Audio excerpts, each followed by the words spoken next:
A Bíblia conta a história de uma mulher que me fascina, não diz o nome dela, mas é uma história fascinante de uma mulher incrível, que eu aprendo todas as vezes que eu leio, apesar de ser um texto famoso, comum, muitas pessoas conhecem, nós já falamos dele aqui em outros momentos no nosso canal, mas eu quero de novo pensar sobre a história da Sunamita de 2 Reis, uma mulher que a Bíblia não diz o nome dela, diz que ela era rica, que ela recebeu o profeta na casa dela, que ela fez um puxadinho na casa dela para receber o profeta, que naquela época era a personificação da presença do próprio Deus. Eu aprendo tantas coisas com essa mulher que construiu um lugar na casa dela para abrigar a presença do Senhor e por gratidão num dado momento, o profeta pergunta para ela, e aí, o que a senhora quer em troca disso? Porque a senhora é uma mulher muito boa, né? Nós vamos até o rei pedir um favor para a senhora, o que a senhora deseja? E ela falou, eu não quero nada, eu estou bem, eu estou realizada, eu estou feliz com meu marido, eu não preciso de nada.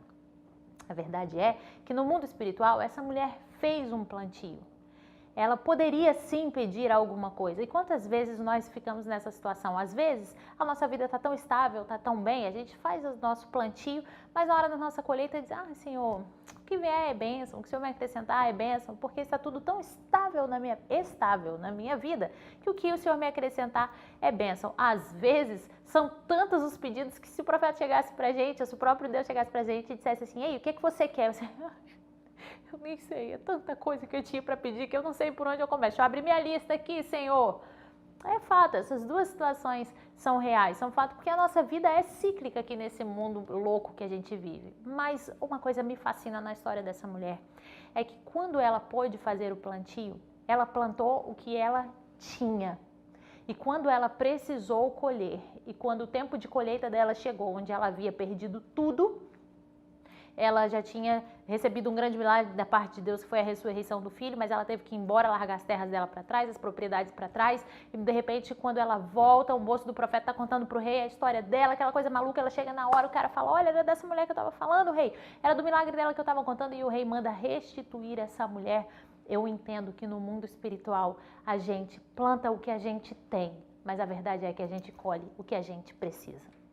Não há nada que eu possa desejar e considerar tão valioso para a minha vida que seja superior àquilo que o próprio Deus sabe que pode me dar no tempo em que eu posso receber, e a bondade dele vai muito além do meu planejamento e do seu planejamento. Então, não é porque a sua vida está difícil, não é porque você não tem grana ou porque você tem grana e não dizima, não é só disso que eu estou falando, mas não importa o período que você esteja vivendo, plante aquilo que você tem.